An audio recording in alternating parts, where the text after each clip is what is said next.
Bom, gente, e agora nós vamos falar de saúde. Outubro Rosa é uma campanha mundial de conscientização sobre o câncer de mama, com o objetivo de informar, prevenir e incentivar o diagnóstico precoce da doença. Hoje vamos abordar os pontos fundamentais sobre o câncer de mama, incluindo os principais fatores de risco e também os fatores de proteção.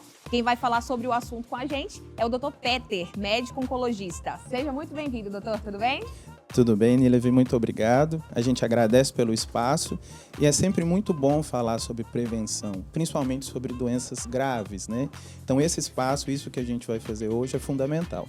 Maravilha. E para que a gente possa começar, dar início aí na nossa entrevista sobre o assunto e tudo mais, o que é o câncer de mama e por que é tão importante falar sobre ele durante o mês de outubro, especialmente por conta da campanha Outubro Rosa?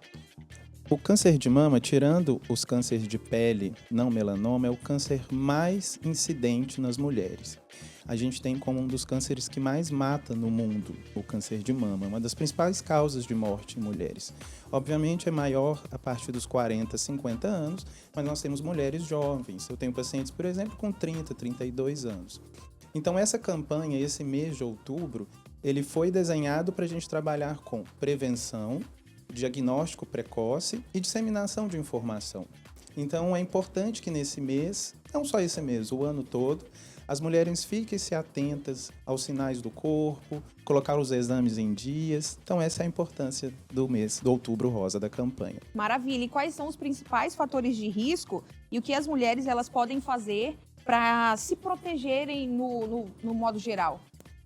Quando a gente fala de câncer como um todo, o estilo de vida ele está bem presente como um dos fatores de risco.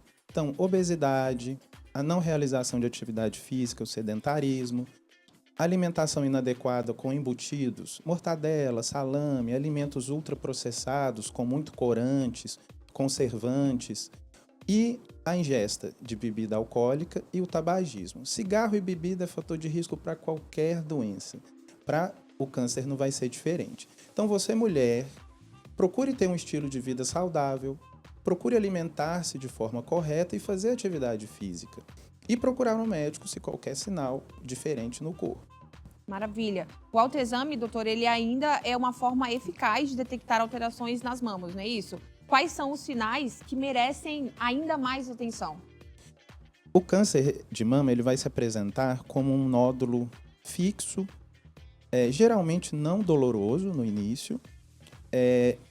Esse nódulo não vai sumir ou modificar de acordo com o ciclo menstrual, porque a gente tem a mastalgia cíclica, que é a dor da mama, que tem variação durante o ciclo menstrual. Mas no câncer vai ser diferente. Ele sempre vai estar ali, independente da fase do ciclo menstrual.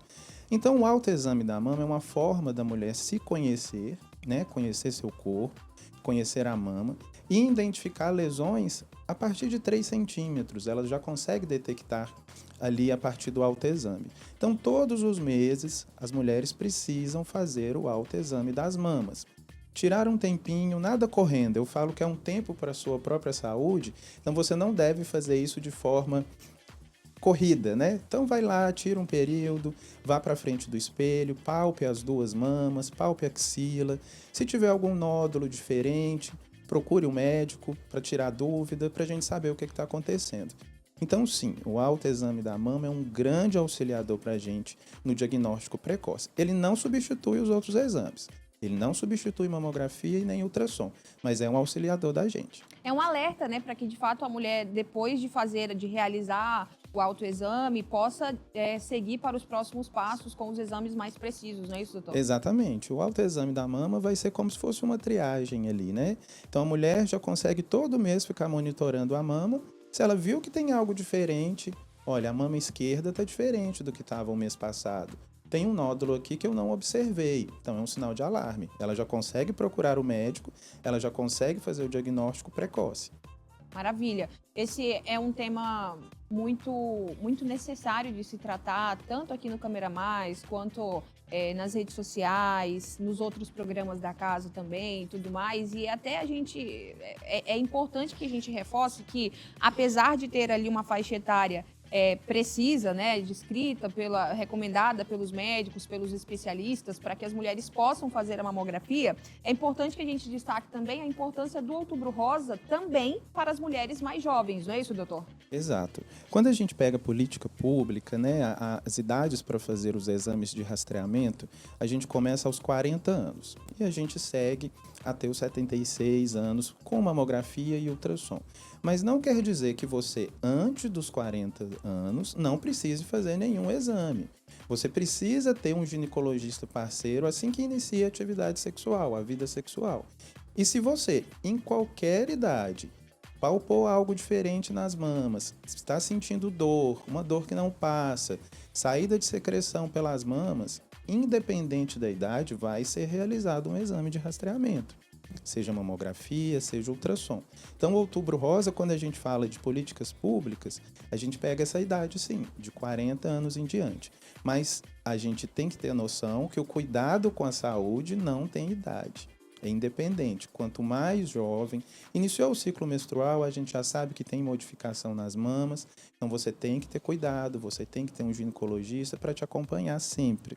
Dr. Peter tocou aí num assunto bem delicado, porque justamente por conta das informações de políticas públicas e tudo mais, muitas mulheres ficam na dúvida e aí acabam se perguntando, mas não era só a partir dos 40 que ocorria, né, que poderia ocorrer essa questão ali do câncer de mama e tudo mais? É mais por essa questão mesmo, né? E é importante que a gente destaque isso aqui na nossa entrevista, no Câmera Mais, doutor, para que todas as mulheres, né, tanto aquelas que são mais jovens, quanto as mulheres que já estão na faixa etária recomendada para fazer os exames de mamografia e outros também, fiquem atentas quanto aos sinais. E é por isso que a gente volta novamente à questão do autoexame, é tão importante para que isso seja feito de forma precoce, né? Exato. A gente teve uma modificação, deve ter uns 3 meses no máximo, do critério que o SUS estabelecia para mamografias, que antes era estabelecido a partir dos 50 anos. Então, a gente perdia as pacientes entre 40 e 50, que elas não teriam o direito de fazer mamografia de rastreamento pelo SUS. Mas a gente teve uma mudança da diretriz, então, do 40 aos 50, a mulher pode fazer mamografia via SUS, desde que tenha alguma avaliação médica que justifique. Mas é igual a gente fala, independente da idade, sentiu alguma coisa, tem que procurar médico. Não é só a partir dos 40, a partir dos 50 que a gente começa com os exames preventivos. Isso vale para câncer de mama, câncer de colo uterino, com o exame preventivo. Isso vale para qualquer aspecto da saúde. Então, isso é bem lembrado. A prevenção não tem idade pré-estabelecida, é qualquer idade. Maravilha. E agora nós vamos tirar algumas dúvidas dos nossos telespectadores. A nossa equipe foi às ruas para saber aí quais são as principais dúvidas acerca desse assunto. Bora ver? O anticoncepcional pode causar risco à saúde? Pois é, o anticoncepcional, a gente tem estudos até robustos, a gente tem um estudo grande que avaliou mais ou menos quase 2 milhões de mulheres, que a gente viu um risco levemente aumentado para desenvolvimento de câncer de mama. Seria mais ou menos um caso a cada 7 mil. Isso dá um risco relativo de 20%. Mas isso vale para os anticoncepcionais combinados, que tem progestagenos e estrogênios. E principalmente as mulheres que usam por mais de 5, 10 anos ininterruptos. Então, não é que usar o anticoncepcional vai causar câncer, não é isso. Ele até previne, em certos aspectos, câncer de ovário e de endométrio, mas o câncer de mama é um pouquinho diferente. Então, se você usa anticoncepcional, primeiro, você precisa ter indicação formal médica, utilizar de forma correta e ter os exames de rastreamento de controle muito bem rigorosos. Não pode tomar o anticoncepcional e nunca mais fazer exame. E um outro ponto interessante é quando a gente fala dos implanons, aqueles dispositivos que fazem a liberação de hormônios via implantadas. O dispositivo para fins anticoncepcionais ou tratamento de doenças, que nós temos mulheres que não produzem hormônio, então ela não entra na puberdade, isso é liberado, isso tem estudo. O uso do implanon, como a gente fala, o chip da beleza, é proibido pelo CFM, não é indicado pela Anvisa. porque a gente não tem estudo que mostre que isso seja seguro. Então, fazer o implante hormonal com intuito de estética, melhora de performance ou ausência de sintomas que podem ser tratados com medicação oral não é aprovado. Isso é uma infração ética pelo CFM e está contraindicado por mais de 7 sociedades brasileiras. Então, se você tem ou teve alguma indicação de colocar um implante, converse muito bem com o seu médico para a gente rastrear se você não tem risco de desenvolver câncer de mama. Perfeito, perfeita explicação. Tem mais perguntas, bora ver? É normal sentir cólica depois dos 30 anos? Pois é. Durante o ciclo menstrual, é comum, principalmente no final da fase, sentir um pouquinho de cólica. Mas nada muito forte, nada muito absurdo. Da paciente dizer, nossa, não consegui trabalhar, fiquei uma semana de cama. Não, esse não é normal para qualquer idade.